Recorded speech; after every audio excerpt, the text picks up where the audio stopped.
എന്റെ ഹൃദയത്തിന്റെ ഉടമ. രചന ജാസ്മിൻ കുഞ്ഞോൾ. അവതരണം ഷാഹുൽ മലയിൽ. Editing Faisal C M Nooncheri. എല്ലാം എൻ്റെ തെറ്റാണ്. സൗഹൃദം എന്നാൽ എല്ലാം കൊണ്ട് എപ്പോഴും നല്ലതിനായിരിക്കുമെന്ന് വിശ്വസിച്ച തനിക്ക് തെറ്റുപറ്റി. സൗഹൃദത്തിൽ നല്ലതും ചീത്തയുണ്ടെന്ന് മനസ്സിലാക്കാൻ വൈകിപ്പോയി. കുറച്ചല്ല, ഒരുപാട് വൈകിപ്പോയി. ശില്പ എന്ന സൗഹൃദത്തിന് വേണ്ടി ഇല്ലാത്ത ഗർഭമുണ്ടാക്കി. സ്വന്തം ഏട്ടൻ ജീവൻ കൊടുത്ത് സ്നേഹിച്ച പെണ്ണിനെ ഓരോന്ന് പറഞ്ഞിട്ട് ഏട്ടനിൽ നിന്ന് അകറ്റി. പകരം ആ പെണ്ണിന്റെ അനിയത്തിയായ തന്റെ കൂട്ടുകാരിയെ ഏട്ടനെ കൊണ്ട് വിവാഹം കഴിപ്പിക്കാൻ നിർബന്ധിതയായി. ആദ്യമൊക്കെ എതിർത്തിരുന്ന ഏട്ടൻ അവസാനം അതിനും സമ്മതിച്ചു. അതിന് അവളുടെ ദുഷിച്ച മനസ്സുകൊണ്ട് സാധിച്ചു. ഏട്ടൻ മായച്ചി വിവാഹം ചെയ്തിരുന്നെങ്കിൽ ഇങ്ങനെയൊരു കള്ളം തനിക്ക് ആരുടെ മുമ്പിലും പറയേണ്ടി വരില്ലായിരുന്നു. അതേപോലെ ഏട്ടനെയും തന്നെയും ജീവിതം ആഗ്രഹിച്ചതിനേക്കാൾ ഭംഗിയിൽ ഇപ്പോഴും മുന്നോട്ട് പോകുമായിരുന്നു. ഇങ്ങനെ ആർക്കോ വേണ്ടി നീറി ജീവിക്കേണ്ട അവസ്ഥ പോലും ഉണ്ടാവില്ലായിരുന്നു. ഇതിപ്പോൾ സന്തോഷമെല്ലാം മാഞ്ഞു പോയിരിക്കുന്നു. ഏറെ ആഗ്രഹിച്ച് സ്വന്തമാക്കിയ ജീവിതം കൈവിട്ടു പോയിരിക്കുന്നു. ഇനിയും വയ്യ എല്ലാം സഹിക്കാൻ. ദിവസങ്ങൾ സ്വന്തം വീട്ടിൽ നിന്നിട്ടും ഒരു തവണ പോലും സ്നേഹത്തോടെ സംസാരിക്കുകയോ തേടി വരികയോ ചെയ്യാത്ത മയ്യേട്ടൻ്റെ കൂടെ ഇറങ്ങിപ്പോകുന്നത് ഏട്ടനെ ഓർത്ത് മാത്രമാണ്. സ്വന്തം ജീവിതവും അനിയത്തിയുടെ ജീവിതം തകർന്നു പോയല്ലോ എന്ന സങ്കടം ഏട്ടന് തോന്നാതിരിക്കാൻ മാത്രം. ശില്പ, അവൾക്ക് അവളുടെ സന്തോഷം, ഇഷ്ടം അതൊക്കെ തന്നെയാണ് പ്രധാനം. മറ്റാരും ഒരിക്കൽ ജീവിച്ചാലും വേണ്ടില്ല, അവൾക്ക് സന്തോഷം കിട്ടണം. അതേ അവൾക്കുള്ളൂ. മറ്റൊന്നും അവളെ ബാധിക്കില്ല. അതിനുവേണ്ടി ഏതറ്റം വരെ അവൾ പോവും. അത് മനസ്സിലാക്കാതെ എന്തൊക്കെയോ പ്രവർത്തിച്ചു. അതിനുള്ള ശിക്ഷയും തനിക്ക് കിട്ടി. മായേച്ചി ഒന്നും ആരോടും തുറന്നു പറയാൻ കഴിയാതെ പാവം പകച്ചെന്ന ഒരുപാട് നിമിഷങ്ങൾ ഉണ്ടായിട്ടുണ്ടാവില്ലേ? ഹൃദയം പൊട്ടി കരഞ്ഞിട്ടുണ്ടാവില്ലേ? പലപ്പോഴും ആ മുഖത്തുള്ള ദയനീയത താനും കണ്ടതല്ലേ? ആ വേദനയ്ക്കും സങ്കടങ്ങൾക്കും കാരണക്കാരി താനും കൂടെ ആയിരുന്നിട്ടും താനൊന്ന് തളർന്നപ്പോൾ ചേർത്ത് പിടിച്ചില്ലേ? ഒരനിഷ്ടവും കാണിക്കാതെ നോക്കിയില്ലേ? നേരിൽ ചേച്ചിയോട് മാപ്പ് പറയാനുള്ള അർഹത പോലും തനിക്കില്ല. എന്നിരുന്നാലും മനസ്സുകൊണ്ട് 1000 തവണ മായയോട് ശ്രേയ മാപ്പ് പറഞ്ഞു കഴിഞ്ഞിരുന്ന ഇതിനോടകം. ചേച്ചി പൊറുക്കണേ എന്നോട്. ആ മനസ്സിനെയും എൻ്റെ ഏട്ടനെയും അറിയാതെ പോയതിന് ശപിക്കരുതേ എന്നെ പറഞ്ഞുകൊണ്ട് അവൾ മുഖം പൊത്തി പൊട്ടിക്കരഞ്ഞു. ശ്രേയ തൻ്റെ തോളിലേക്ക് കൈപതിഞ്ഞ് അവൾ മുഖമുയർത്തി. സോറിടാ. അവളുടെ കണ്ണുനീർ കണ്ടതും മയിയുടെ ഹൃദയം നൊന്തു. അവൾക്ക് മുമ്പിലായി തറയിൽ മുട്ടുകുത്തി നിന്നവൻ. ദാ നോക്ക്. മൈ അവളുടെ മുഖം കൈക്കൊമ്പിളിൽ കോരിയെടുത്തു. അപ്പോഴും അവളുടെ കണ്ണുകൾ നിയന്ത്രണമില്ലാതെ ഒഴുകിക്കൊണ്ടിരുന്നു. ക്ഷമിക്കടോ എന്നോട്. എല്ലാം എന്നോട് പറയുന്നല്ലേ നീ? പരസ്പരം പങ്കുവെക്കാത്തതായിട്ട് എന്തെങ്കിലും നമുക്കിടയിലുണ്ടോ? ഇപ്പം ഇങ്ങനൊരു കാര്യത്തിനോട് കള്ളം പറഞ്ഞ് എനിക്ക് സഹിക്കാൻ കഴിഞ്ഞില്ല. ആ ദേഷ്യവും സങ്കടം കൊണ്ടാണ് ഞാൻ. അല്ലാതെ നിന്നോട് താല്പര്യം കുറഞ്ഞുകൊണ്ടോ സ്നേഹം ഇല്ലാഞ്ഞിട്ടോ അല്ല. നിന്നെ ഞാൻ സ്നേഹിച്ച ആത്മാർത്ഥമായിട്ട് തന്നെയാണ്. അതിലൊരു കളങ്കവും ഞാൻ ഇന്നേവരെ കാണിച്ചിട്ടില്ല. അവൻ പറഞ്ഞു നിർത്തിയിട്ടും അവളുടെ കരച്ചിൽ നിന്നില്ല. ഏറെ സ്നേഹിച്ചവളിൽ നിന്നുള്ള ചതി ഓർത്തപ്പോൾ അവളുടെ ഹൃദയം അത്രയ്ക്ക് നീറുന്നുണ്ടായിരുന്നു. അതൊരു കണ്ണുനീരായി പെയ്തുകൊണ്ടിരുന്നു. മൈ നിലത്ത് നിന്ന് എഴുന്നേറ്റ് അവൾക്കരികിലേക്കിരുന്ന് അവളെ ചേർത്ത് പിടിച്ചു. ഇതൊരു കാര്യമല്ലാതെ മറ്റെന്തൊക്കെയോ അവളുടെ ഉള്ളിൽ കിടന്ന് ഏറുന്നുണ്ടെന്ന് അവന് മനസ്സിലായതും കരഞ്ഞു തീർത്തെങ്കിൽ അവളുടെ മനസ്സൊന്ന് ശാന്തമാവട്ടെ എന്ന് തോന്നിയതും അവനൊന്നും സംസാരിക്കാതെ അവൾക്ക് കൂട്ടിയിരുന്നു. അവസാനം കരഞ്ഞു തീർത്ത് ഒരാശ്വാസം വന്നു. കണ്ണുകൾ തുടച്ച് ശ്രേയ അവനെ നോക്കി. ഇനി പറ, എന്തൊക്കെയോ നിന്റെ മനസ്സിലുണ്ട്. അതെല്ലാം നീ എന്നോട് പറഞ്ഞേ പറ്റുള്ളൂ. എന്തു തന്നെയായാലും തന്നെ ഞാൻ ഒരിക്കലും വിട്ടുകളയില്ല. പക്ഷേ പറയുന്നത് സത്യമായിരിക്കണം. പറയാം. അവൻ്റെ ആ ഉറപ്പ് കിട്ടിയത് അവൾ പറഞ്ഞു. ഇനി അറിഞ്ഞുകൊണ്ട് ആരും അയച്ചയെ വേദനിപ്പിക്കാൻ ഞാനൊരു കാരണമാവില്ല. അതാരായാലും. ആ കണ്ണുനീരിൻ്റെ ശാപം ഇനിയും താങ്ങാൻ വയ്യ. അവസാനം അവൾ പറഞ്ഞു തുടങ്ങി. ശില്പയുമായുള്ള സൗഹൃദം തുടങ്ങിയതും അവിടുന്ന് ശ്രീയേട്ടനുമായുള്ള വിവാഹത്തിലെത്തിയതും. ശോഭേ, എന്തേ? അവള് പറഞ്ഞിട്ട് പോയത് നീ ശ്രദ്ധിച്ചോ? ആര്? ശ്രേയ മോള്. എന്തു പറഞ്ഞിട്ട് പോയത്? മായേച്ചിയായിരുന്നു ശരിയെന്ന്. കേട്ടു. അപ്പോ നമ്മുടെ മോള്? അതേ മാധവേട്ട, എവിടെയോ എന്തൊക്കെയോ സംഭവിച്ചിട്ടുണ്ട്. എല്ലാവർക്കും അറിയാം. നമുക്ക് മാത്രമൊന്നും അറിയില്ല. അറിയില്ലെന്ന് പറഞ്ഞുകൂടാ, അറിയാൻ ശ്രമിച്ചില്ല. അതെ. നമ്മുടെ കുഞ്ഞിന്റെ മനസ്സ് നമ്മൾ അറിയാതെ പോയെന്ന് തോന്നുക ശോഭേ. പറയാവൃത്തി അവൾ എന്തൊക്കെയോ പറയാൻ ശ്രമിച്ചിട്ടും കേൾക്കാൻ നമ്മൾ കൂട്ടാക്കിയില്ല. ശിവ പലപ്പോഴും പറഞ്ഞ മാധവേട്ട ഓർക്കുന്നുണ്ടോ? എല്ലാത്തിനും ഒരു ദിവസം നെഞ്ചുപൊട്ടി കരയേണ്ടി വരുമെന്ന്. ആ വാക്കുകൾ സത്യമായി വരുന്ന പോലെ തോന്നുക മാധവേട്ട. അതെ, കഴിഞ്ഞുപോയ കാര്യങ്ങൾ ഓരോന്നും ഓർക്കുമ്പോൾ നെഞ്ചിലൊരു വേദന വന്ന് നിറയാ ശോഭേ. സാരല്ല, അതൊന്നും ഓർത്ത് ഇനിയും സങ്കടപ്പെടേണ്ട. ഉറങ്ങിക്കോ. ശോഭ പറഞ്ഞിട്ട് തിരിഞ്ഞു കിടന്നു. ആ അച്ഛൻ്റെയും അമ്മയുടെയും ഹൃദയം ആ രാത്രി ശബ്ദമില്ലാതെ തേങ്ങിക്കൊണ്ടിരുന്നു. നിലാവുള്ള രാത്രി. ബാൽക്കണിയിലെ സ്ലാബിന് മേൽ കാൽ നീട്ടിവെച്ച് ആകാശത്തേക്ക് നോക്കിയിരിപ്പാണ് ഇന്ദ്രൻ. ഒരുപാട് നക്ഷത്രങ്ങൾക്കിടയിൽ ഒരു കുഞ്ഞു നക്ഷത്രം തന്നെ നോക്കി പുഞ്ചിരിക്കുന്ന പോലെ തോന്നിയപ്പോൾ അവന് ആ നിമിഷം ആയുടെ പുഞ്ചിരിക്കുന്ന മുഖം അവൻ്റെ മനസ്സിൽ തെളിഞ്ഞു വന്നു. അവൻ പോലും അറിയാതെ അവൻ്റെ ചുണ്ടിലൊരു പുഞ്ചിരി വന്ന് നിറഞ്ഞു. എത്ര പെട്ടെന്നാ പെണ്ണെ നീ എന്നിൽ ഇത്രയും ആഴത്തിൽ പതിഞ്ഞു പോയത്. വർഷങ്ങളായിട്ട് തൻ്റെ കൺമുമ്പിലുണ്ടായിരുന്നിട്ടും ഒരു നോട്ടം കൊണ്ട് പോലും അങ്ങോട്ടും ഇങ്ങോട്ടും സ്വാധീനിച്ചിട്ടില്ല. ഏട്ടൻ്റെ പെണ്ണെന്നതിലുപരി ഇന്നേവരെ കണ്ടിട്ടില്ല. എന്നിട്ടും ഒരു 100 ജന്മങ്ങൾ കാത്തുവെച്ച പ്രണയം പോലെ നീ എൻ്റെ ആത്മാവിൽ അലിഞ്ഞു ചേർന്നിരിക്കുന്നു. വയ്യ പെണ്ണേ, ഇനിയും ഇങ്ങനെ കാത്തിരിക്കാൻ. ഈ മനസ്സിൽ നിറഞ്ഞു തുളുമ്പുന്ന പ്രണയം നിന്നിലേക്ക് പകരാൻ മനസ്സും ശരീരവും ഒരുപോലെ കുതിക്കുന്നു. ഇന്ദ്രേട്ടാ, പെട്ടെന്നാണ് സിത്തു അങ്ങോട്ട് വന്നിട്ട് അവൻ്റെ ഓർമ്മകളെ തല്ലിക്കെടുത്തിയത്. എന്താടി, നിനക്ക് ഉറക്കൊന്നുമില്ലേ?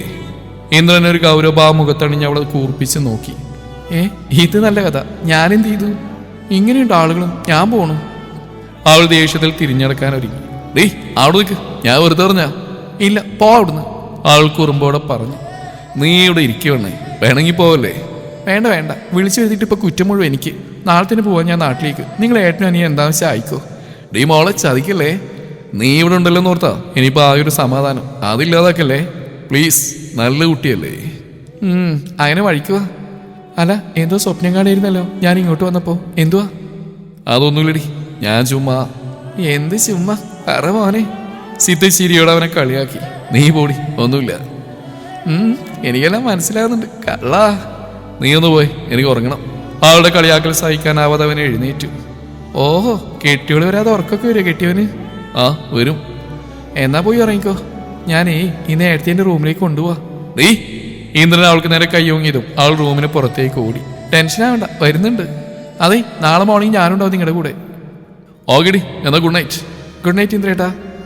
ഒന്ന് വേഗം ചെല്ലെടുത്തി. ആള് കാത്തിരുന്ന് കണ്ണു കഴിച്ച്. റൂമിന് പുറത്തെത്തിയ മായെ ചിരിയോടെ നോക്കിയിട്ട് സിത്തു തന്റെ റൂമിലേക്ക് നടന്നു. സിത്തു പറയുന്ന കേട്ട മായ പരിഭ്രമത്തോടെ ഇന്ദ്രനെ നോക്കി അകത്തേക്ക് കടന്നു. ഇന്ദ്രൻ വാതിലടച്ച് ലോക്ക് ചെയ്തു. മായയെക്കുറിച്ച് സിത്താരയുടെ മനസ്സിൽ ഓരോന്ന് പറഞ്ഞ് കുത്തിവെച്ച് ഓർക്കുമ്പോൾ ശില്പക്ക് മനസ്സിൽ സമാധാനമുണ്ടെങ്കിലും ശ്രീയേട്ടൻ തന്റെ നേരെ നോക്കാത്തതും റൂമിലേക്ക് വരാത്തതും ചിന്തിക്കുമ്പോൾ വല്ലാത്തൊരു വേദന അവളുടെ മനസ്സിൽ വന്ന് നിറഞ്ഞു. എങ്ങനെയാ അതിനൊരു പരിഹാരം കാണുന്നത്? എന്തെങ്കിലും കണ്ടേ പറ്റുള്ളൂ, അല്ലാതെ ഇങ്ങനെ പോയാൽ ശരിയാവില്ല. താഴെ റൂമിലേക്ക് ചെന്നാലും റൂം ലോക്ക് ചെയ്തിട്ടുണ്ടാവുമോ? എല്ലാവരും ഇപ്പോൾ ഉറങ്ങിയിട്ടുണ്ടാവും. അവൾ ശബ്ദമുണ്ടാക്കാതെ വാതിൽ തുറന്നു. മുകളിലുള്ള എല്ലാ റൂമിൻ്റെയും നേരെ നോക്കിയിട്ട് അവൾ പതുക്കെ താഴേക്ക് ഇറങ്ങി. ഉള്ളിൽ കുറച്ച് പേടിയുണ്ടെങ്കിലും 4 ഭാഗവും നോക്കി അവൾ ശ്രീഹരിയുടെ റൂമിന് നേരെ നടന്നു. ലോക്ക് ചെയ്ത വാതിലിനരികെ അവൾ പതിയെ കാതോർത്തു. ആ നിമിഷാകത്തുനിന്നുള്ള സംസാരവും പൊട്ടിച്ചിരി അവളുടെ കാതിൽ പതിഞ്ഞു. അവൾ ആകെ ഞെട്ടി. ആരോടാവും ഈ രാത്രി സംസാരം? ഒന്ന് മുട്ടി നോക്കിയാലോ? അല്ലെങ്കിൽ വേണ്ട, ആ സിത്തുവിനെ ഓരോന്ന് പറഞ്ഞ് പിടിപ്പിച്ചിരിക്കുക. ഇനിയിപ്പോൾ വാതിൽ മുട്ടി ശ്രീയേട്ടൻ വാതിലൊന്ന് വന്ന മുഖത്ത് അടി വീഴുന്നുള്ള കാര്യം ഉറപ്പാ. അപ്പോൾ എല്ലാവരും എല്ലാം അറിയും. അപ്പോൾ താൻ പറഞ്ഞ കളവായിരുന്നുള്ള ആ സിത്താര അറിയും. ഇപ്പം ഈ അവസ്ഥയിൽ തൻ്റെ ഭാഗത്ത് നിൽക്കാൻ അവൾ മാത്രമേ ഉള്ളൂ. അങ്ങനെ മനസ്സിൽ കരുതി ശില്പ തിരിഞ്ഞടന്നു. ശ്രീഹരിയുടെ റൂമിന് നേരെ ഒന്നുകൂടെ നോക്കിയിട്ട് അവൾ കോണിപ്പടി കയറി. മായ തൻ്റെ കൈയുള്ള വെള്ളം നിറച്ച ജഗ് ടേബിൾ വെച്ചിട്ട് ഇന്ദ്രൻ നോക്കാതെ ബാത്റൂമിലേക്ക് കയറിപ്പോയി. അവളുടെ പോക്കേണ്ട ഒരു പുഞ്ചിരിയോടെ ഫോൺ എടുത്ത് അവൻ ബെഡിലേക്ക് വീണു. മുഖമൊക്കെ വാഷ് ചെയ്ത് ഇറങ്ങാൻ തുടങ്ങിയവേ അവളുടെ ഉള്ളിൽ വല്ലാത്തൊരു പരിഭ്രമം വന്ന് നിറഞ്ഞു. ഇന്ദ്രനെ ഫേസ് ചെയ്യുന്ന ഓർക്കും തോറും അവളുടെ മുഖം നാണത്താൽ ചുവന്നു. എങ്കിലും പതിയെ അവൾ ഇറങ്ങി ഡോറടിച്ച് ബെഡിൽ വന്നിരുന്നു. കിടന്നോടാ? അവളുടെ തലയും താഴ്ത്തികൾ ഇരിപ്പ് കണ്ടത് ഇന്ദ്രൻ പറഞ്ഞു. അവളൊന്ന് മൂളിക്കൊണ്ട് അവൻ്റെ അരികിലേക്ക് കിടന്നു. അതോടൊപ്പം ഇന്ദ്രൻ കൈയെത്തിച്ച് റൂമിലെ ലൈറ്റ് ഓഫ് ചെയ്തു. ലൈറ്റ് ഓഫ് ചെയ്തപ്പോൾ അവളിലൊരു ആശ്വാസം തോന്നി. മായ? അല്പസമയം കഴിഞ്ഞതും ഇന്ദ്രൻ പതിയെ വിളിച്ചു. അവൾ പതിയെ മൂളി. അതെ, അല്ലെങ്കിൽ ഒന്നുമില്ല, താൻ ഉറങ്ങും, നാളെ പറയാം. അവൻ പറഞ്ഞുകൊണ്ട് കയ്യിലെ ഫോൺ ടേബിളിലേക്ക് വെച്ചിട്ട് കണ്ണുകൾ അടച്ചു. അവൻ്റെ ആ ഒന്നുമില്ലെന്ന സംസാരത്തിൽ എന്തൊക്കെയുണ്ടെന്ന് മനസ്സിലായതും അവളുടെ ഉള്ളിലെ പരിഭ്രമം മാറി. അവളുടെ പ്രണയത്തിന്റെ നിറവസന്തം തളിർത്തു. അവളുടെ ചുണ്ടിൽ സ്നേഹത്തിന്റെ ഒരു പുഞ്ചിരി തത്തിക്കളിച്ചു. ആ പുഞ്ചിരിമായ തന്നെ അവൾ അവൻ്റെ അരികിലേക്ക് കുറച്ച് നീങ്ങിക്കിടന്ന് അവൻ്റെ കൈകളിൽ മൃദുവായി പിടിച്ചു. തൻ്റെ കൈകൾക്കുള്ളിൽ അവൻ്റെ കൈകൾ കൂട്ടിപ്പിടിച്ചു. ഇന്ദ്രേട്ടാ? അവൾ തീർത്തും ശാന്തമായി വിളിച്ചു. അവളുടെ ആ വിളി ഹൃദയത്തിന്റെ അടിത്തട്ടിൽ നിന്നാണെന്ന് അവൻ ആ നിമിഷം തോന്നാതിരുന്നില്ല. അവൻ്റെ ഹൃദയം പടപടാൻ പിടിച്ചു. എന്തൊക്കെയോ പറയാനായി ഉള്ളം തൊടികൊട്ടി. പക്ഷേ മനസ്സ് സന്തോഷം കൊണ്ട് നിറഞ്ഞു കവിയുമ്പോൾ വാക്കുകൾ പോലും പുറത്തേക്ക് വരില്ലെന്ന് പറഞ്ഞ പോലെ അവളുടെ ആ വിളിയിലും സ്പർശനത്തിലും അവനൊന്നും മിണ്ടാനാവാതെ നിശബ്ദനായി. എനിക്കറിയാം ഈ മനസ്സ്, അതേപോലെ ഈ മനസ്സിലെ സ്നേഹവും. ഇന്ദ്രൻ ആത്മാവ് കൊണ്ട് അവളെ കേൾക്കുകയായിരുന്നു. അവൾ പറഞ്ഞു നിർത്തിയതും ഇന്ദ്രൻ ഒന്നും പറയാതെ അവളിൽ നിന്ന് തൻ്റെ കൈകൾ മോചിപ്പിച്ച് അവളെ തന്നെ നെഞ്ചിലേക്ക് ചേർത്ത് പിടിച്ചു.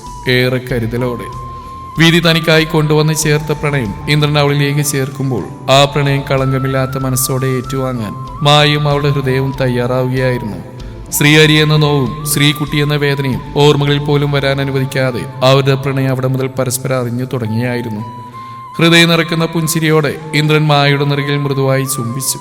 നിറഞ്ഞ മനസ്സോടെ അത് ഏറ്റുവാങ്ങിക്കൊണ്ട് മായവന്റെ നെഞ്ചിലേക്ക് തന്റെ കൈകൾ അമർത്തിപ്പിടിച്ചു. എന്നാൽ എന്തു പറ്റിയ അവൾക്ക്? അന്ന് താൻ കട്ടിയതുകൊണ്ടാണോ പിന്നെ വിളിക്കാണ്ടിരുന്നത്? അല്ലെങ്കിൽ മറ്റെന്തെങ്കിലും കാര്യങ്ങൾ അവൾ അറിഞ്ഞിട്ടുണ്ടാവുമോ? രാവിലെ എഴുന്നേറ്റ് മുതൽ പ്രശാന്തിന്റെ ചിന്ത അതാണ്. 2 ദിവസമായി ശില്പയെക്കുറിച്ചൊരു വിവരമില്ലാത്ത അവനിൽ എന്തൊക്കെയോ സംശയങ്ങൾ ഉടലെടുപ്പിച്ചു. ഒന്ന് വിളിച്ചു നോക്കിയാലോ? വേണ്ട. ഇനി ആ ശ്രീഹരി എവിടെ ഉണ്ടെങ്കിലോ അവനെങ്ങാനും അറിഞ്ഞാൽ വലിയ സീനാവും. അവൻ്റെ അനിയൻ്റെ അടിയുടെ ചൂട് ഇപ്പോഴും ഉള്ളിലുണ്ട്. അതുകൊണ്ട് ഇപ്പോൾ വേണ്ട, കുറച്ച് കഴിയട്ടെ. എന്താടാ രാവിലെ തന്നെ വലിയൊരു ആലോചന? സീറ്റ് ഔട്ടിൽ ആലോചനയോടെ ഇരിക്കുന്ന പ്രശാന്തനരിയിലേക്ക് വന്നുകൊണ്ട് സരോജിനി ചോദിച്ചു. അവനവരെ കൂർപ്പിച്ച് നോക്കി. എനിക്ക് എന്തെങ്കിലും ആലോചിക്കാൻ ഇനി അമ്മയുടെ അനുവാദം ചോദിക്കണോ? ഞാൻ പലതും ആലോചിക്കും, പലതും ചെയ്യും. അതിലേക്കൊന്നും ആരും ഇടപെടാൻ വരണ്ട. ആര് വരുന്നു? നീ എന്താന്ന് വെച്ചാൽ ആലോചിക്കുകയോ ചെയ്യോ? എന്താ വെച്ചാൽ ആയിക്കോ. ഞാൻ നിന്റെ വഴിയിലേക്കൊന്നും വരുന്നില്ലേ. ആ വൃത്തിയായിട്ടവിടെ കൂടിയല്ലേ എപ്പോഴും. പിന്നെ ഇതൊന്നും ഇല്ലെങ്കിൽ അത്ഭുതമുള്ളൂ.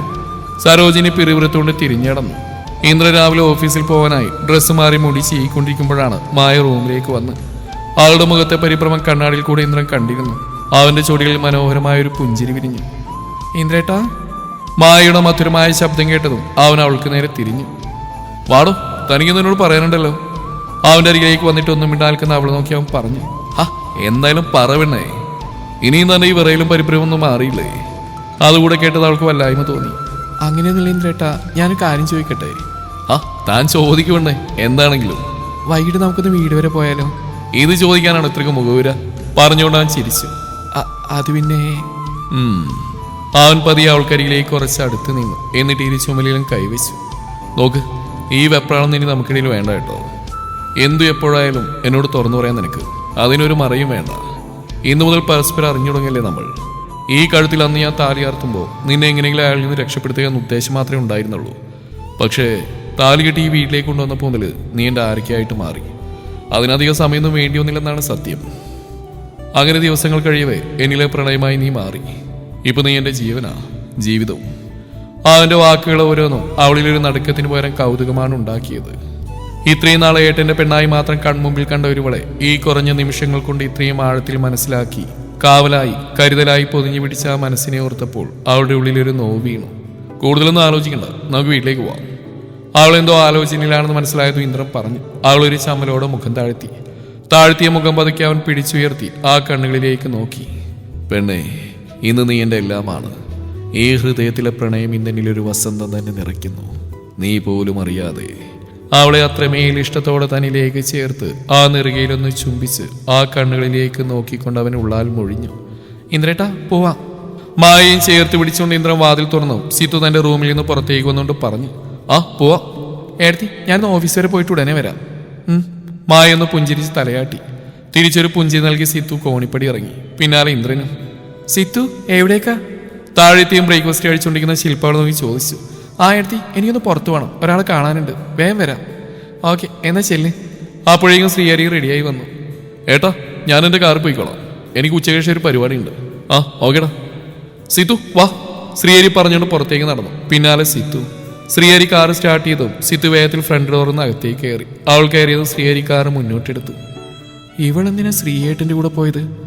ഇവളുടെ മുറച്ചെറുക്കിന് ഇയാളല്ലേ? ശില്പ പിറുപിറുത്തു. മുഖം കോപം കൊണ്ടെരിഞ്ഞു. അവളുടെ എരിഞ്ഞു കത്തുന്ന മുഖമൊന്ന് നോക്കി മായയുടെ യാത്ര പറഞ്ഞിട്ട് ഇന്ദ്രനും ഇറങ്ങി. അവന്റെ ഉള്ളിൽ ആ നിമിഷം വല്ലാത്തൊരു പുഞ്ചിരി നിറഞ്ഞു നിന്നു. ശ്രീയേട്ടാ, എന്താ സൈലന്റ്? ശ്രീഹരിയുടെ കാറ് ഗേറ്റ് കടന്ന് റോഡിലേക്ക് ഇറങ്ങി കുറച്ച് മുന്നോട്ട് പോയതും സിത്തു ചോദിച്ചുകൊണ്ട് അവനെ നോക്കി. ഒന്നുമില്ലടാ, ഞാൻ വെറുതെ അങ്ങനെ ഓർത്തിരുന്നു പോയതാ. എന്താ ശ്രീയേട്ട ഇങ്ങനെ ഓർക്കുന്നത്? എന്തായാലും ഇങ്ങനെയൊക്കെയായി, അത് നമുക്ക് ശരിയാക്കിയെടുക്കാം. ഇനി എങ്ങനെ ശരിയാക്കാനാടാ? അവൾക്ക് ഭ്രാന്ത. ഒരാളിനെ ഒരിക്കലും മനസ്സിലാക്കാൻ അവൾക്ക് ഈ ജന്മം കഴിയില്ല. തൻ്റെ ജീവിതം രക്ഷപ്പെട്ടില്ലെങ്കിലും വേണ്ടില്ല, മറ്റാർക്കും അത് കിട്ടുകയും ചെയ്തുകൂടാ. അവളുടെ സ്വന്തം ചേച്ചിയിലെ മായ, എന്നിട്ട് അവളോട് പെരുമാറുന്ന എന്താ? അവസരം കിട്ടിയാൽ മായ ഇല്ലാതാക്കാൻ അവൾ മടിക്കില്ല. ഇന്നലെ രാത്രി എന്നെ കണ്ടില്ലേ? റൂമിൽ നിന്ന് ഇറങ്ങി കള്ളന്മാരെ പോലെ പതുങ്ങി വന്ന്. എന്തോ ഭാഗ്യത്തിന് അവൾ താഴേക്ക് ഇറങ്ങുന്നത് താൻ കണ്ടുകൊണ്ട് അങ്ങനെ ഒരു പ്ലാൻ ഒപ്പിക്കാൻ പറ്റി. അത് ശരിയാ, എന്തായാലും അവർക്കുള്ളിൽ സംശയം വീണിട്ടുണ്ട്, അതൊന്നും നമ്മൾ കൂട്ടിക്കൊടുക്കണം.